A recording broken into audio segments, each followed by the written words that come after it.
All right. And hello, everybody, and good afternoon here on the Eastern side. Anyway, it's Maria Daniels here with Successfully Chaotic. And I am here live with John, my newest buddy.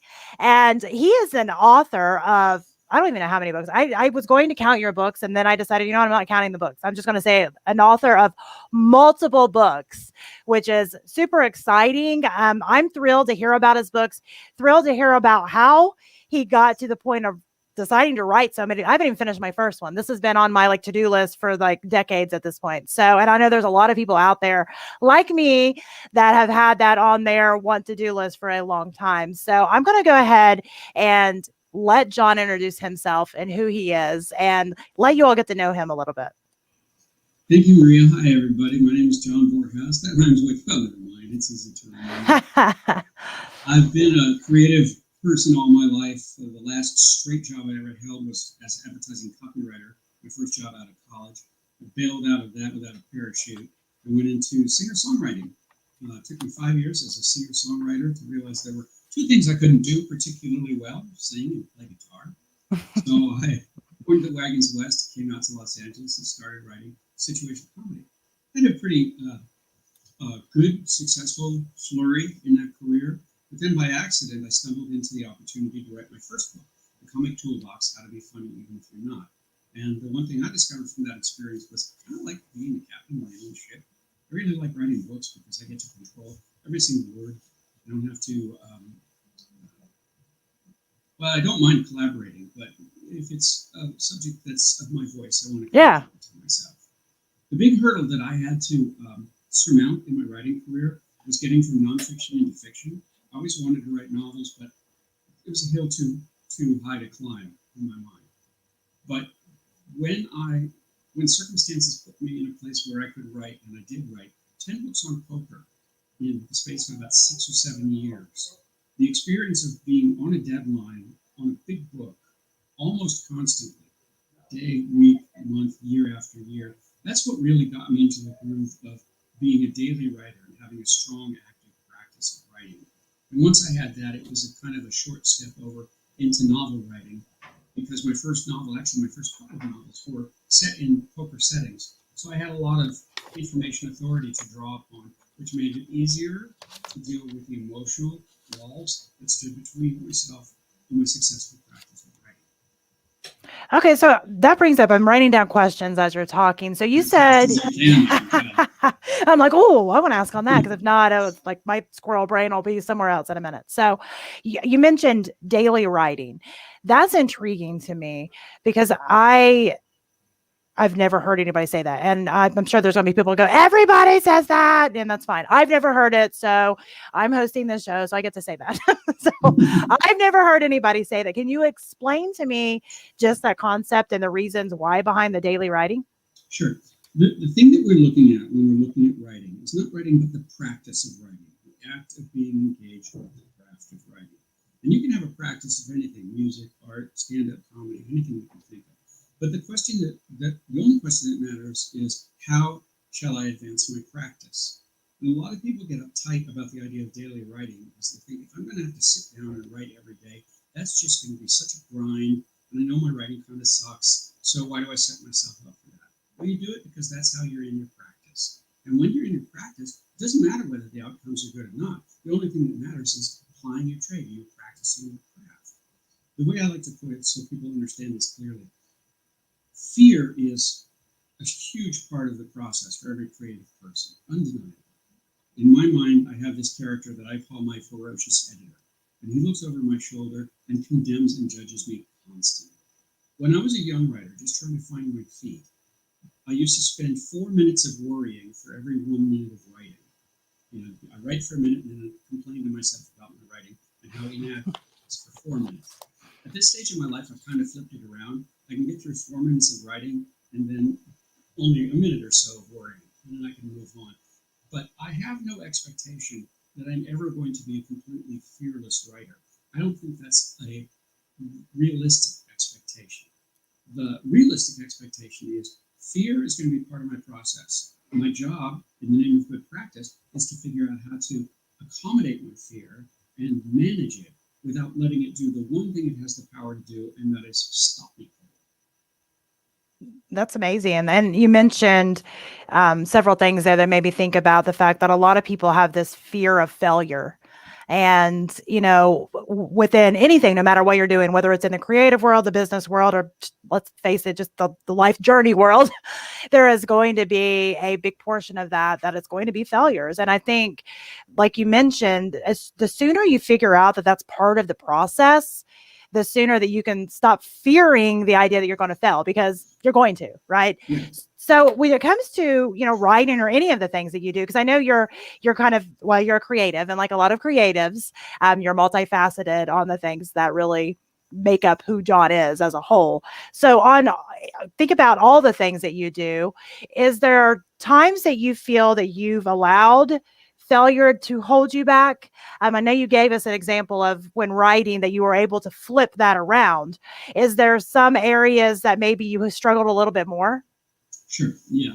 Before we get to that, I want to share two um, grabs. In my vocabulary, a grab is a simple idea that reflects or encompasses or points to a much larger topic of discussion. Friends say that I have a gift, a particular gift, for reducing complex concepts to trivial one-liners, and I accept that gift. So here are two that I would offer. If you must fail, and you will fail, fail big. Once you allow yourself, set yourself the goal of being a spectacular failure, then you're in a much freer space emotionally. That's one. The other is, not too long ago I was asked, how is it that I've done so many different things? How is it that I could allow myself to do so many different things? And I really reflected on it, and I realized what it came down to for me was, I don't fear bad outcomes. And the grab here is, to you, the listener, don't fear bad outcomes, because it's specifically the fear of bad outcome that stops our progress. We want to write, but we fear that the outcome won't be good, so we find a way to manipulate ourselves into not writing. Has this ever happened to me? Constantly, from beginning to end. Right now I'm thinking about one of the first screenplays I wrote that I never showed it to anybody because I feared rejection. I feared Yeah. that outcome. And so I sat on it for about 20 years, and then I turned it into a novel. And I was a different writer with much more confidence, and the material belonged being a novel more than a screenplay anyhow. But I will cop to dozens, hundreds of examples in my own personal experience where I wanted to do something and fear has stopped me. I think what's a difference maker is, even when fear stops me, I don't let it stop me. Yeah. Like I say, okay, I see you, fear. I recognize that you kept me from doing that other thing, but I'm still going to try and do this thing here, even if it's done something I've never done before. Maybe especially if it's done something I've never done before. Because if it's brand new to me, that's one place where I don't have to have fear, because I don't have any expectations of good outcomes. It's all tied together. Oh, For I me, absolutely agree. No, go ahead. I'm sorry. I was just going to say, for me, the big crossing of the bridge happened about 5 or 6 years ago when I took up art for the first time. And I didn't know anything about it. I had never had a moment of visual creativity in my life up to that point, maybe one or two. But I said to myself, I'm going to cross a bridge. I'm going to go from not being an artist to being an artist. And I know that a lot of the time I spend doing that will be the specific suffering that comes from not knowing exactly what you're doing, or being Yeah. frustrated that the tools don't do what you want them to do. But in the name of not fearing bad outcomes, I'm just going to be in the practice of this and see where it leads. I treat my creativity more as an experiment with interesting outcomes than as a goal I need to achieve. I love that. And I feel the same way on a lot of things. A lot of people say, I'm a jumper. Oh, you're a jumper. You just jump, jump, jump, jump. Now, a lot more goes on kind of inside this old noodle up here, as we all know, that a lot of people, even if they seem like they're jumpers, it's really that you mentioned, using that fear and turning it into something else. And that's something similar. When you were saying that, I was like, oh, okay. I didn't put it in those words, but I didn't realize that's kind of what I do as well. It's almost using fear as a catalyst to push Mhm. you to do something else. And I think that's a good way to look at it, because I think any negative emotion, quote unquote, can be turned into good. I think it has the power to be pushed into good. And a lot of times those things that we're the most afraid of, those are the things we really need to focus on and decide, okay, well, why am I afraid of this? And is it something I need to just go ahead and push and do anyway, or something I use it as a catalyst to push me in another direction? Like you mentioned with your screenplay turned novel, that it made a way better novel than it probably would have ever made a screenplay. And I think that's a very tangible, great example of how somebody can take something that they're afraid of and turn it into something that's even better than they ever could have dreamed. There's a larger umbrella that uh, that stands, or I don't know what an umbrella, I don't know what the right verb is, but there's an umbrella idea that surrounds and surmounts the creative process. And it's very simple and quite powerful. It's just self-awareness. The more time and energy we um, we spend, the more time and energy we invest in pure human self-awareness, the better our creativity will be, the better our creative practice will be, and the better our creative outcomes will be. And this is just because when you don't have self-awareness and you're looking at your own work, you don't have the cognitive tools to judge what's working and what's not working. Your lack of self-awareness makes you filter everything through judgment by self. But when you have self-awareness, or when you strive to have self-awareness, the simple ability to look at your own outcomes objectively, then you get into a really strong positive feedback loop. Because you look at your work through this filter of objectivity, and you say, hey, this part here really works, and that makes me feel good. But this other part over here doesn't work, so I know that I need to put my attention on it, and I can see that quite clearly because I'm using my self-awareness. And these steps, when repeated over and over again, contribute both to the improvement of the work and to the advancement of self-awareness. So the more you work, the more self-awareness you have. The more self-awareness you have, the more capacity for work you have. And that's when this positive feedback loop really starts to get spinning. So for myself, as an older person, I turned 65 this year. I've been practicing creativity forever. But my practice of creativity only advances when my self-understanding advances as well. So when I think back on the dark years, when I was struggling and didn't really know what I was doing, not only did I not have control of the page, I also didn't have control of my mind. And it wasn't until I had more experiences, more life experiences, more thoughtful introspection, more philosophical exploration. The harder I worked to get down to the bottom of who I am as a person, the better and easier my work was from one end to the other. And the better and easier my work became, the easier it was for me to get down to the bottom of my own thinking. Again, that's the positive feedback loop. That's the virtuous circle that drives good creative practice. Know yourself, work hard, know yourself. I love it.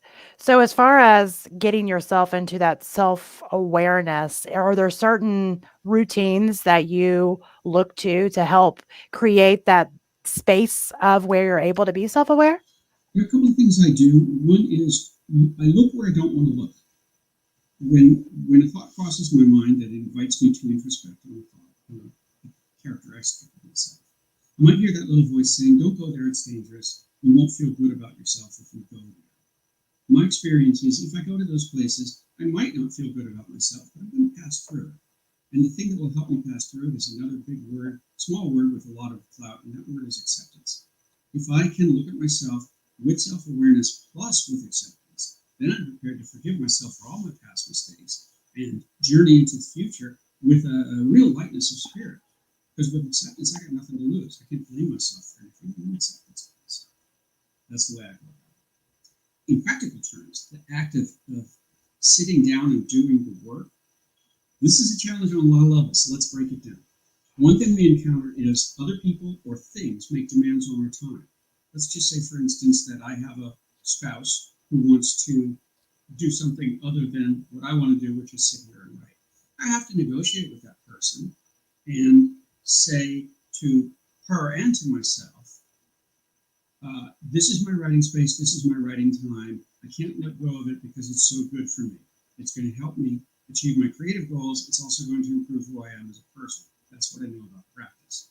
If we let ourselves get distracted by the demands that other people place on us, we actually end up being in a little conspiracy between our own fears and other people's demands. We let other people's demands and our desire to meet those demands give us an excuse for not doing the creative thing that we want to do but we fear to do. So effective time management means let's look at my time, let's see what time I can actually devote to creative process, and then let's defend and guard that time like a mama bear defending her cubs. Now, having carved out the time, even if it's only half an hour, first thing in the morning, at the end of the day, the next thing is to exploit the time. The best advice I ever heard about this was writing begins when you put your butt in the chair.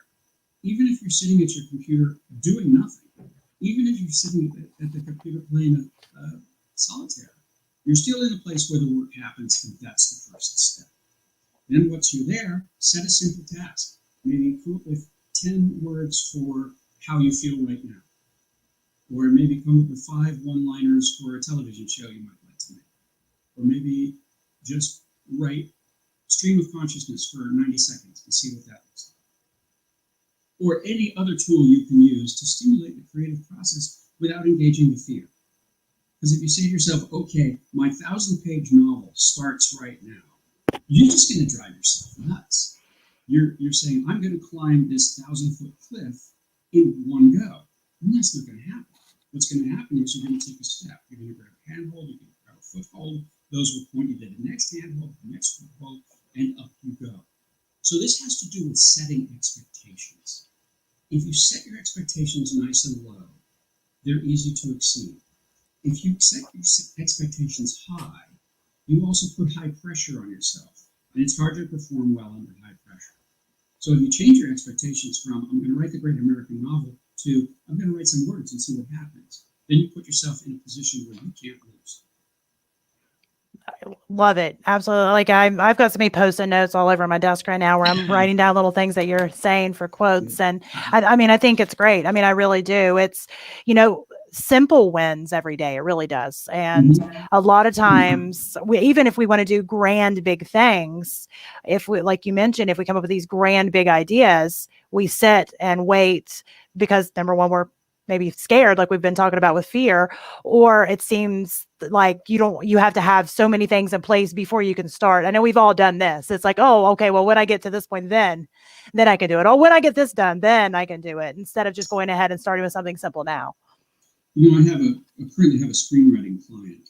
I do coaching, writing coaching, and she just wrote me an email saying, essentially, she realizes she's bit off more than she can chew, and she's just not going to be able to execute on the project she wants to execute on.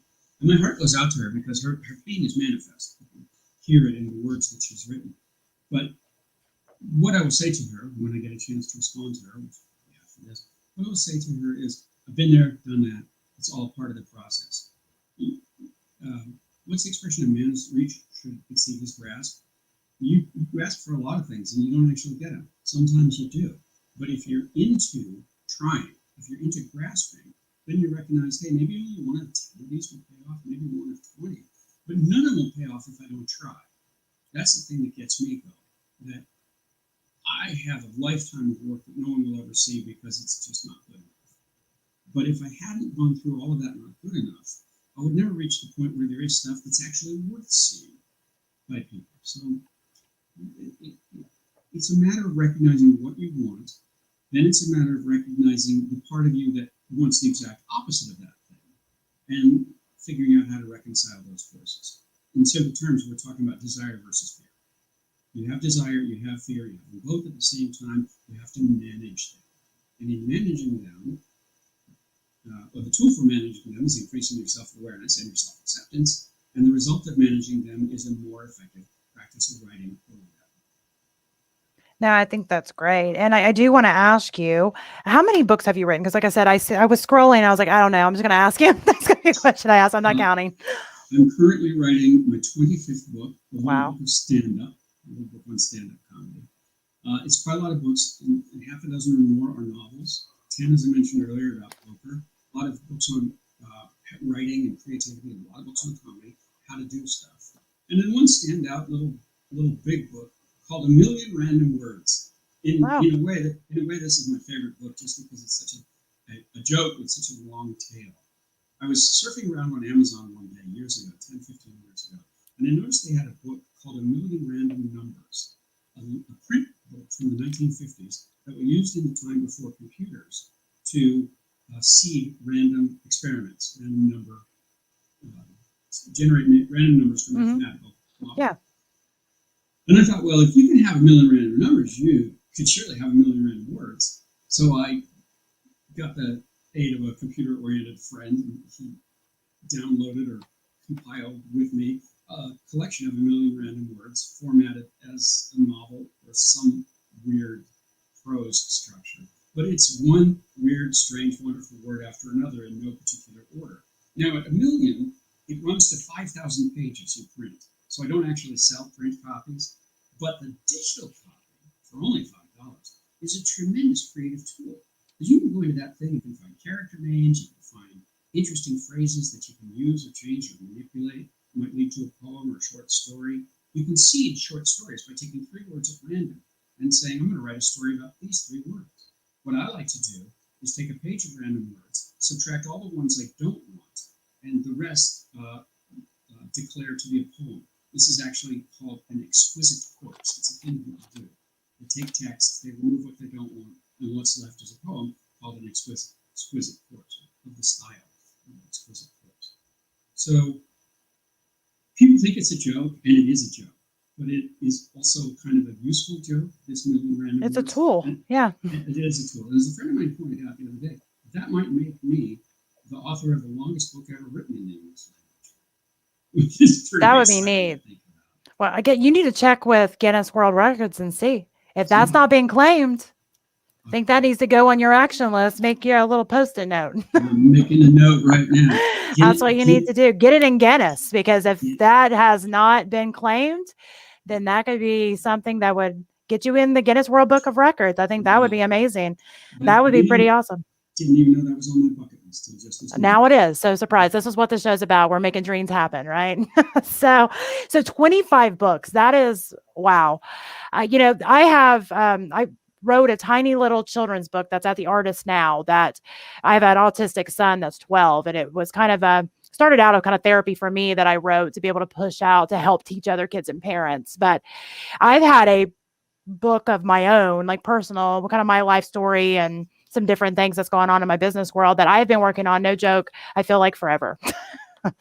And some of these things that you've been saying, I definitely need to put in practice. And I think I need to get that book of random words as well to use as a great tool, because finding the right words sometimes can be a challenge. But I like games. So the idea that you said, okay, well, I'm gonna take the first 3, or I'm gonna take the middle 5, or I'm at whatever. I like the idea of choosing that and challenging myself to be able to make that something. I think that's amazing. Well, I use tricks like this all the time just to stimulate my creativity, see where it leads. A lot of it goes by the wayside, but a lot of it is useful. To the point of the book you've been writing about forever, I'd like to share with you a quote from Winston Churchill, because this is just a touchstone for me. Churchill said, writing a book is an adventure. To begin with, it is a toy and an amusement. Then it becomes a mistress, then it becomes a master, then it becomes a tyrant. The last phase is that just as you are about to be reconciled to your servitude, you kill the monster and fling him to the public. It's that idea of killing the monster and flinging him to the public that lies in your future with this material. I love it. I love it. That's amazing. And by the way, for you and me and everybody listening, we live in the golden age of flinging it to the public, because we don't need to have anybody pass judgment on our work before we fling it. We don't need an editor to be a gatekeeper. We don't need a publisher. We can do it all independently on available platforms. The good news of this is there's no gatekeeper, as I said, standing between ourselves and the execution of our creative purpose. The bad news is the market is saturated with people who are doing the exact same thing. It becomes increasingly hard to make money doing it, simply because there's so much downward pressure on pricing. So there's that to be considered too. Oh, absolutely. And I think with anything, for me, the book, I've had my businesses, but to me, the book is more a passion project. And I mean, we always want to make money, right? But I mean, just the idea of finishing it, and you mentioned bucket list, checking that off my bucket list is, one of the main things for me. I know you mentioned that, the book of random words is one of your favorites, but if let's minus that one out of there, what would be your favorite book that you've read? My personal favorite, my cherished child, is the novel I mentioned to you earlier. It's called Lucy in the Sky. And it's the story of a boy living in Milwaukee in 1968. This 15-year-old wants to be a hippie in the worst way. Doesn't really know what a hippie is, just knows in Milwaukee, as far as he can see, as far as the eye can see, there are no hippies. One day into his life comes a hot, sexy, hip, intelligent, spiritual, gorgeous 17-year-old cousin. And the bad news is, well, the good news is she's going to teach him how to be a hippie. The bad news is she's his cousin and he's totally in love with her. But the good news is things aren't always what they seem. So I won't spoiler it any That's more awesome. than that. But the reason this novel is my cherished child was two reasons. One, the theme of the book is accept. Learn to accept. And in writing that book, I kind of taught myself that lesson in a way that has stayed with me ever since. But the other thing I discovered in that book, and I didn't realize when I was writing it, was it helped me slay an old demon that existed within me. Because I'm 65 years old, which means that in 1968, I was 13, not 15. And I was a little too young to be a hippie. And I always regretted that I never had the hippie experience that I wanted. So when I wrote a book about a protagonist who had the hippie experience that I always wanted and got it, and he felt fulfilled, I came out of it saying, I no longer have that need. I have met the need to experience that thing in a way that's meaningful to me. And from that point forward, I've really thought about all my work through that filter. What old ghost am I confronting? What old demon am I slaying here? What need am I meeting by this work? I'll give you another example. I told you I mentioned I'm working on a book on stand-up comedy. Now, I am very new to the practice of stand-up comedy. I only started during the pandemic. Oh, It's wow. not at all surprising to people who know me that based on almost no experience whatsoever, I'm already writing a book about it. Because I've done that many times in the past. But the thing is, I've always felt self-conscious about it. It's just the way I work. If there's something I want to learn how to do, I find someone to pay me to teach it. And I dive right into it, whether I have authority Yep. or not. But I'm always a little self-conscious that someone's going to say, hey, dude, you don't have the authority to speak to me. Where's your body of work? Where's your experience? But with this book of stand-up, I realized that being on the leading edge of my own learning really opens the door to profound understanding. I get stuff out of how to make stand-up that people who know much more about it can't get because they're no longer in touch with what it's like to not know and then find out. So for me, this book is a transformation from someone who wants to be a stand-up comic into someone who is a stand-up comic. And more importantly, from someone who wants to be a certain kind of teacher without authority and without apology into someone who is exactly a teacher without apology. Absolutely. So have you been able to perform live stand-up? I'm doing this is me in a nutshell. Next month, I will be doing my first live in-person stand-up comedy class. On the same day, I'm doing my first live in-person stand-up comedy performance. That's And again, awesome. for people who know me, they'll say, that sounds exactly right. That sounds exactly like him. It seems audacious. It seems insane. But I don't fear bad outcomes. And since I don't fear bad outcomes, I got nothing to lose from this and everything to gain. It will be a transcendent experience because I'm determined to make it. I mean, you could always write about your experience or use it as more stand-up, right? If it was terrible and it bombs, that's just more Exactly. material, I'm a stand-up comic who has the audacity to think he can teach it, even though he knows Exactly. virtually nothing about it himself. Exactly. I love that. But I think that's amazing. um, the thing is, there is a legitimate platform there because I am an avid learner. I'm an enthusiastic learner. And it happens that my route to learning is teaching. Because I'm an enthusiastic learner and I'm also a thoughtful teacher. And by thoughtful, I mean information driven and compassionate for my students, which means that I'm not standing in front of the group saying, this is the way, follow me, everyone. I will show you the true path. But rather, I'm standing within the group saying, I think the path is over this way. I'm not really concerned about whether it's the right path or not. Let's all go down this path and explore it together and see where it leads us. That it's called leading from within rather than leading from in front. And Yep. different people have different strategies of leadership. But I, as a leader, I closely align myself with my followers, and by leader and follower, I mean teacher and student. And I find that creating that bond of identity, you're like me and I'm like you, that's the secret sauce that makes my teaching of writing work so well. That's the secret sauce. I think, I mean, that's the secret sauce in general. And I know I have a marketing consulting company on, the side, and it's my main business. I say on the side, but it's my main business.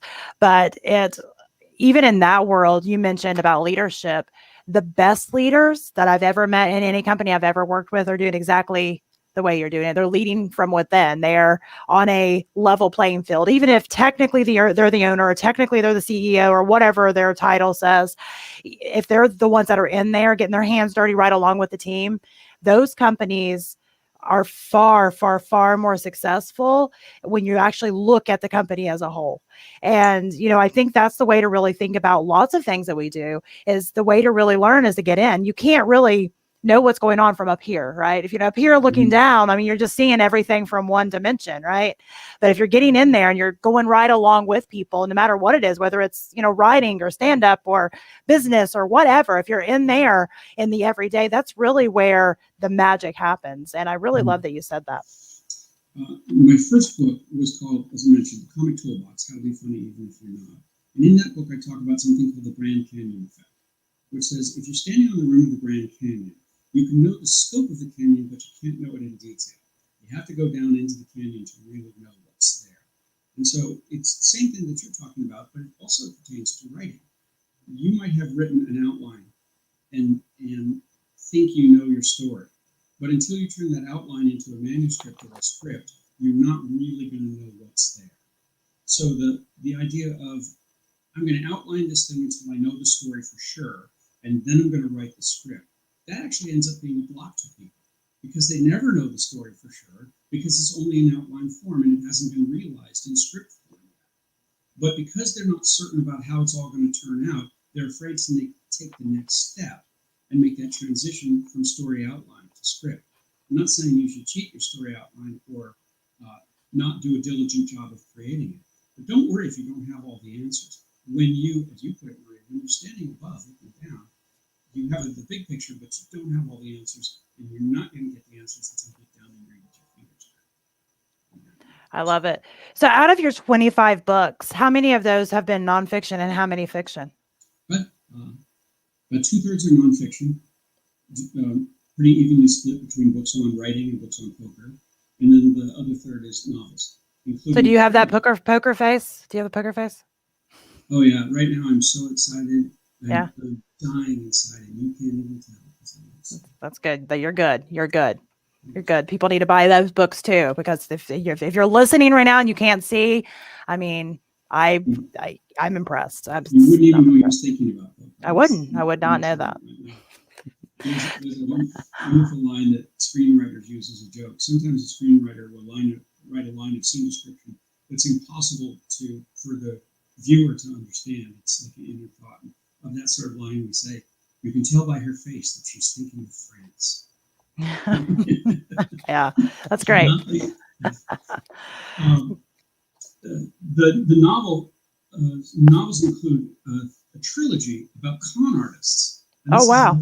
This is another sort of hidden door.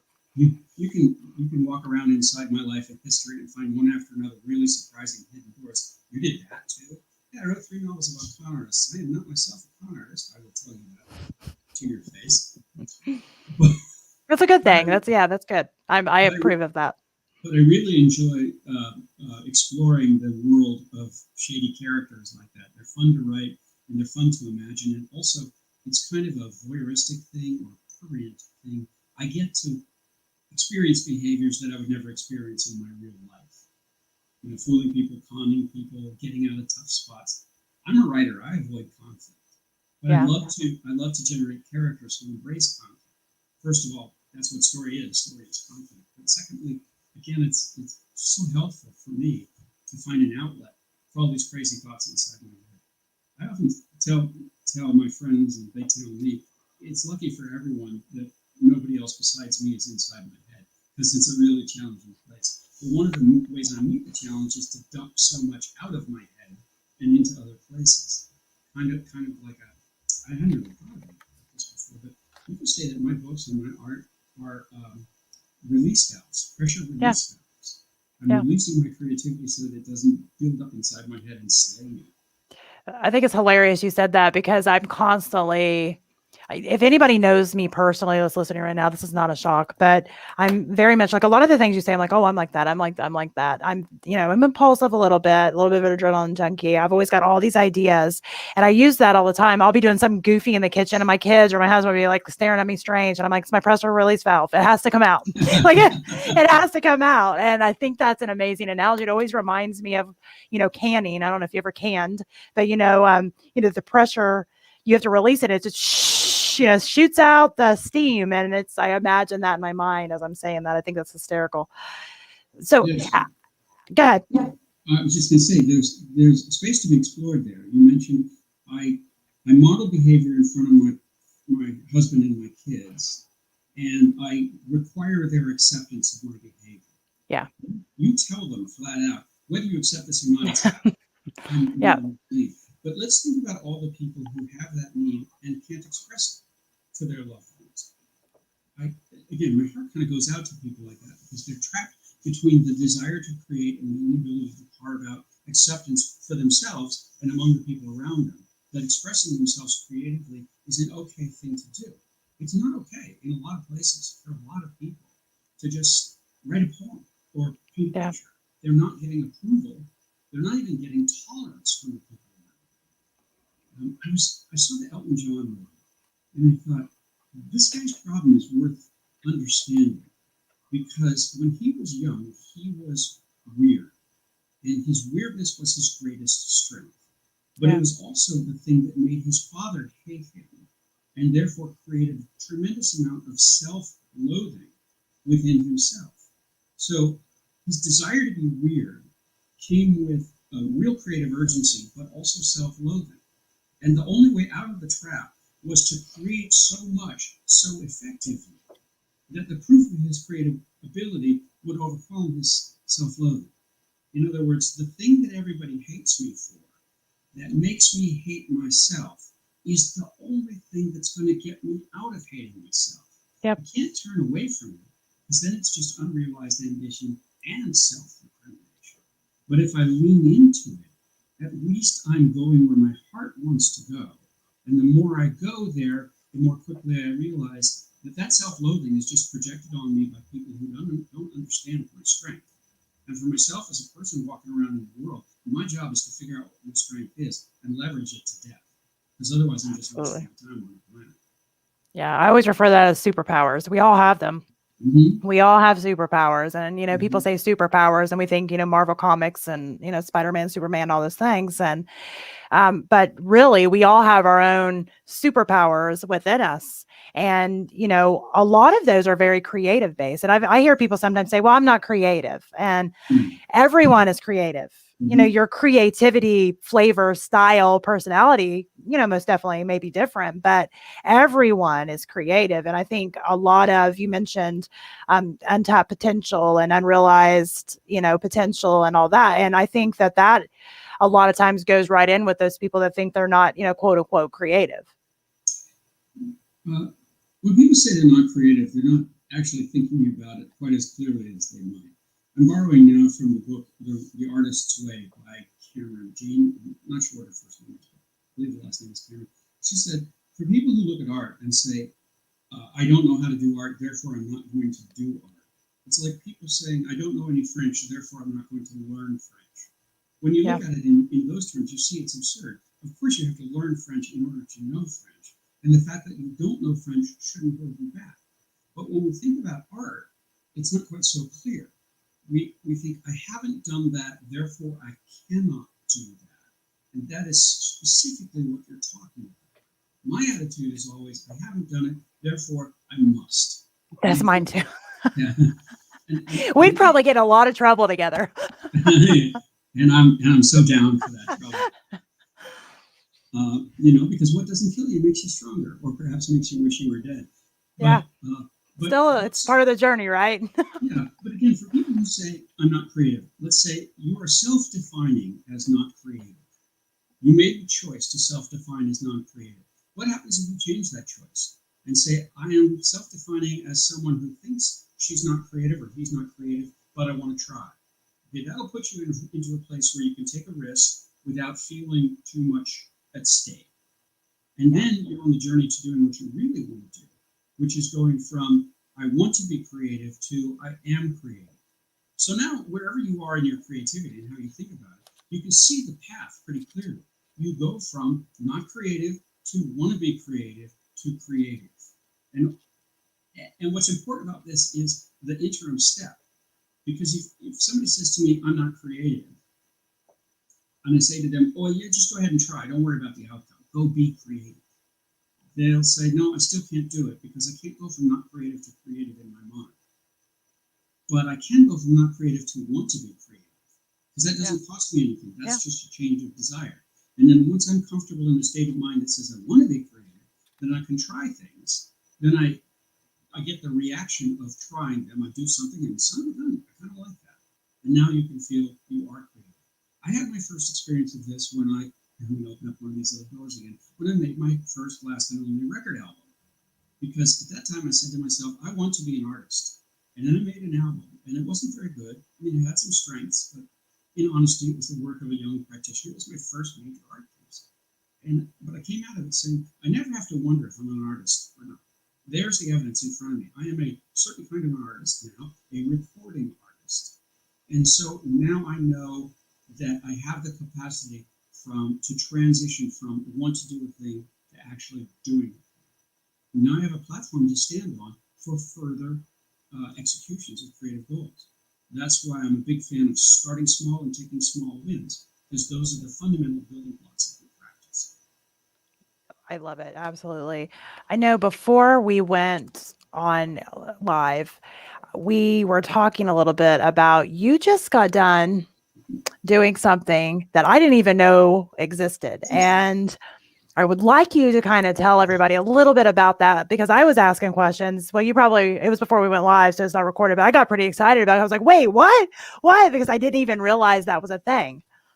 Well, the thing that you're speaking of, Maria, is the sport of ultimate frisbee, or as we call it, ultimate.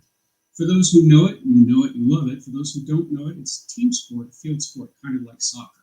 A lot of running for a long period of time.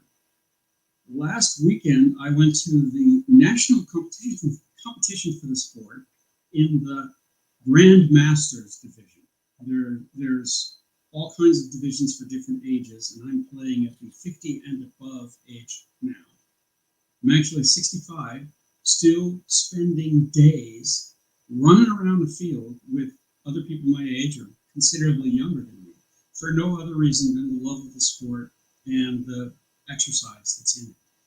But this weekend, I had a peak experience. I had a peak experience in a sport that I didn't think I would have another peak experience in before I died.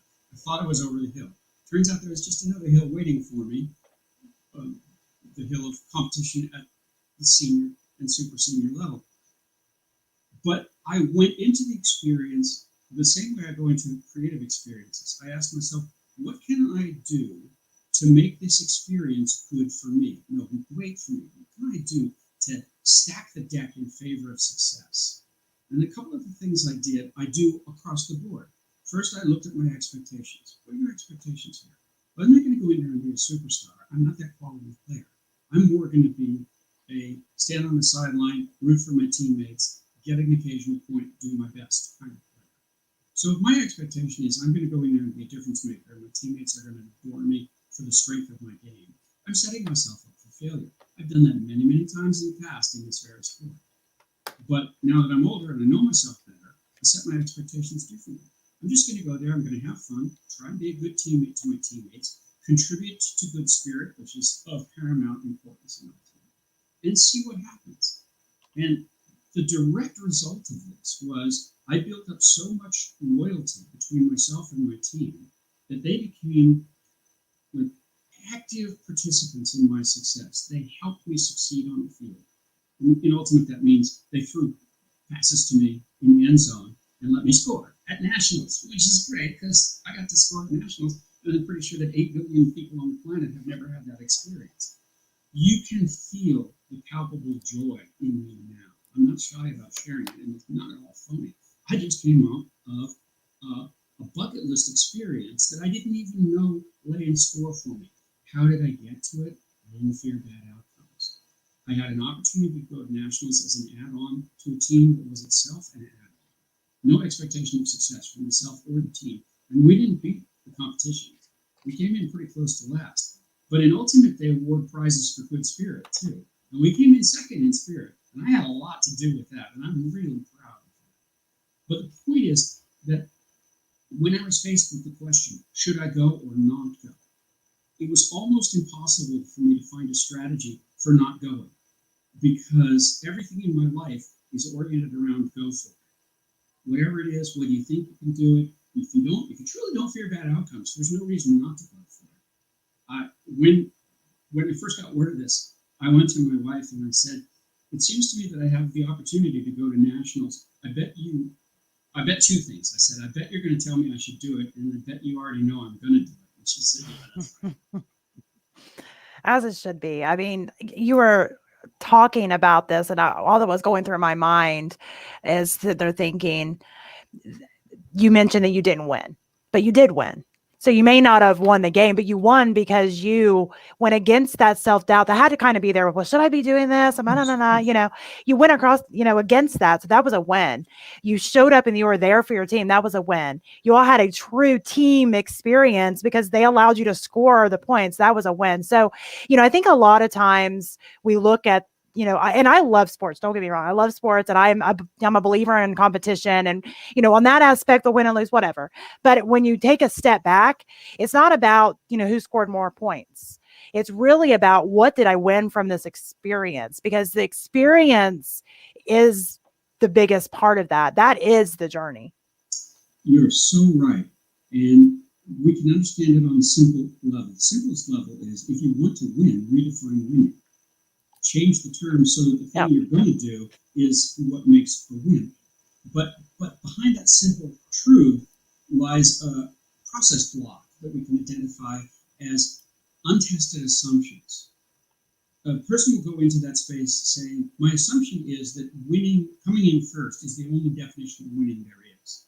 And until the person has the self-awareness to question that untested assumption and find different definitions of winning, it's very hard to see past it. And part of my work in this tournament as spirit captain, and yes, there is that position in Ultimate. And in my opinion, America needs a spirit captain. We really do. We really do. We really do. Because the spirit captain's job is to say to both his or her team and the other team, let's remember what winning is here.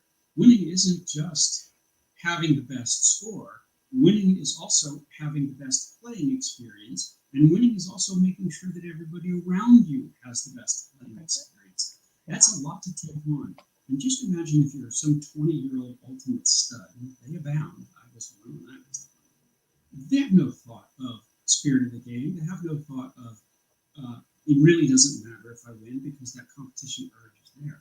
The beauty of Ultimate is that it teaches the other side of it. That sport, as we understand it, is not just competition, but also collaboration.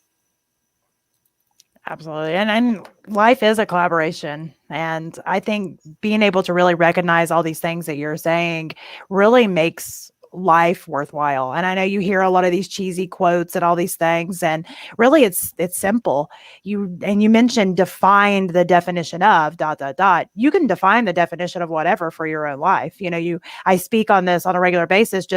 My show is called Successfully Chaotic. My life's chaos. And I had to kind of come through this process of defining my own version of success. And, that goes right to the heart of what you're saying about define, what does this mean for me, my life, my experience, my, partner, my family, my whatever, really evaluate that and think about that. And I think if people was to do that a little more often, kind of audit their thoughts on things, I think it would completely change their life without changing their life.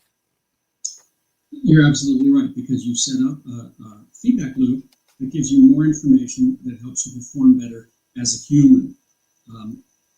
What you just said made me think, well, we've got to break that down, because if I intend to redefine success, there are a couple of questions I have to answer. What is the definition of success I want? And do I have the right to redefine my success? It's that latter question that begs looking at, because a lot of people, again, have the untested assumption that I don't have the right to redefine success. I don't have the right to seek my own happiness. I don't have the right to paint. I don't have the right to write.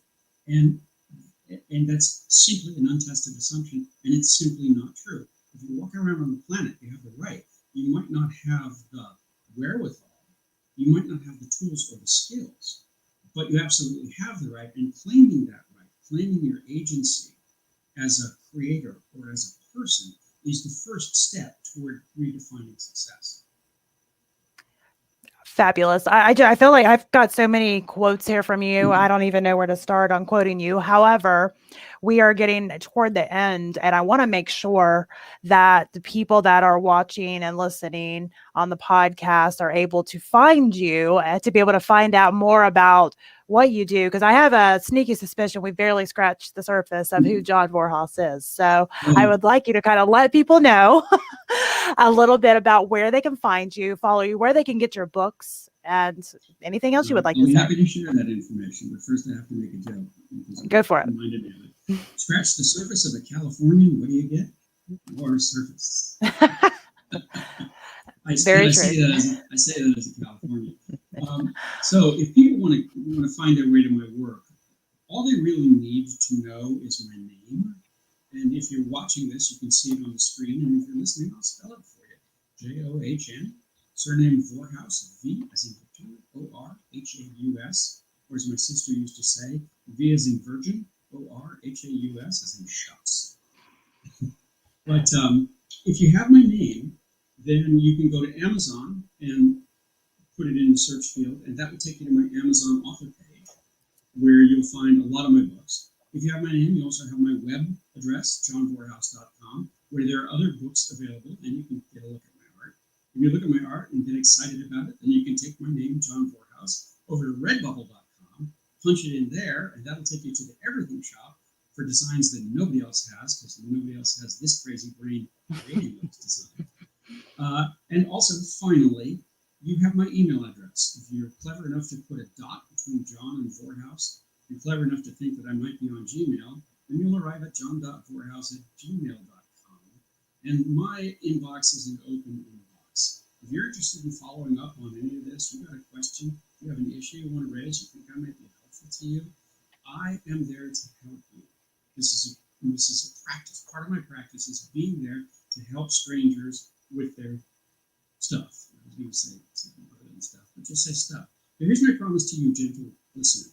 If you reach out to me by email, I will help you in any way I can to the extent of my ability, so long as it doesn't take more than 5 minutes and I don't have to leave my desk. Because it turns out there's a heck of a lot I can accomplish in 5 minutes sitting at my desk. So try me, you'll find out. If people do find their way to my books, I hope they'll let me know that they found their way to my books. I always love to hear from people who've read my stuff. It's funny because since I have fiction, nonfiction, and poker, I get emails from people responding to certain parts of my practice. They have no idea that the other parts exist. But it's always kind of it's like opening up a little present or a stocking stuff. Here's an email. Somebody sent in reached out to me from my website, and that email has a certain look to it. I said, "Oh, here's some communication. I wonder if this is a poker fan or a writing fan or a creativity fan, or maybe just somebody with a big career. Let's find out." It's always a surprise, right? Yeah. The ones I hate are the ones that turn out to be, "Hey, your search engine optimization is not good. Let us help you." Yeah, no, thanks, just the same. No. I hate that too. I get calls. I was counting them for a while. For a while, I was getting 5 to 10 calls a day. Are you the business owner? And I'd be like, no, click. I can't take it. I know they have a job to do, and I try to be nice, but at the same time, enough's enough, people. But for stuff like that, I have a special phrase, and to get to the phrase, I have to give you a quick story to get there. That'd be good. My first experience of being a suit, being a guy in a job in a corporation, I was network executive in charge of production for a television show in Australia. I was living in Sydney and commuting to Melbourne. Now, I was in Sydney under plush circumstances. They paid me, they gave me a car, they gave me an apartment, flew my wife down. I was living the life. And they flew me business class between Sydney and Melbourne. And I go down to Melbourne for a day, and then I fly back business class, feeling like a big shot, like I'm living the dream. One day I went to the airport. I got there a little late. They didn't have a seat for me, so I had to sit in the back of the plane. And I got back to my apartment in Sydney, and I walked into my apartment with this like dark cloud over my head. And my wife said, "What's the matter with you?" I said, "I had to fly coach." And she said, and I'll never forget this, "You're having a luxury crisis." And the idea of luxury crisis, people call it first world problems, but I prefer the phrase luxury crisis. I like it. Stuff like I'm so successful in my business that people are calling me and bugging me. That's kind of a luxury crisis. And I got too much to do. I have too much opportunity. I have too many different places I want to spend my time or my energy. All that stuff is luxury crisis. And for you and me and everybody listening to us, we stand on a platform of prosperity that is it's supporting us in ways we know and in 1,000 ways we don't know. We are living lives that are luxury crises by their very definition. And if I could go one step further, I would say, if you have the gift of life, and you're breathing in and breathing out, from the moment you take your first breath, you're already playing with the house's money. So everything that happens after that is a luxury crisis. The mere act of living makes you a winner. And how you win, how much you win, that's all relative. But the attitude that you have toward it, I'm experiencing a gift. I'm in the midst of opening and playing with the gift of life. That sets you outside of the frustrations that would otherwise bug you if you didn't take that perspective. So that's what I do when I deal with global problems. This is just the price of being the fabulousness that is me. I love it. I love it. That's some good stuff. And I wholeheartedly agree. And I think we could all, probably benefit from taking a moment and just realizing that. So I have enjoyed having you on today. I just want to thank you so much for being on. And I want everyone to go to johnvorhaus.com and check everything out that he has. Get you a book or 2 or 3 or 25 and let him know how you like them. And thanks again, John. I love to stay in touch with my guests, and I would love the permission to stay in touch with you in the future. I hope to see you back when the little book of stand-up is out, and we can talk about that more directly. That would be great. We would love a little sampling. I would like to hear a little sampling of your stand-up next time. A little sampling from the little book of stand-up. I'm just trying to cherry pick here. I got one for you, and this is applicable to a lot of people's situations. You see a stand-up comic who doesn't quite know what he's doing yet, or she's doing it, and you know that it's the case because they're handing their jokes to the audience with their in the palms of their hands, saying, "Here's my joke. Please don't hurt me with it." This is the emotional state that they're in. More practiced stand-up comics understand that if you put the joke out to the audience for the sake of the audience giving you approval, you're kind of going about it the wrong way. You put it to the audience for the sake of telling the audience who you are. And once you make that transition, when you're no longer apologizing for your work or trying to explain your work, but merely delivering your work, then you are free from the fear of the audience's disapproval. That's the kind of thing that I'm exploring in this book, and it's the kind of thing that I've explored in a lot of other contexts. And it's the kind of thing that is broadly applicable to, everything from cooking a meal to writing a great American novel. If you're afraid of their disapproval, you can't do it. If you understand that their disapproval is part of the process, it might happen, it might not happen, it doesn't really matter, then you're set free to do anything you want. Lovely, beautiful, inspiring. And again, thank you so much for being on here. And for everybody that is tuning in, we will be back again next, let's say Thursday at 2 p.m. Eastern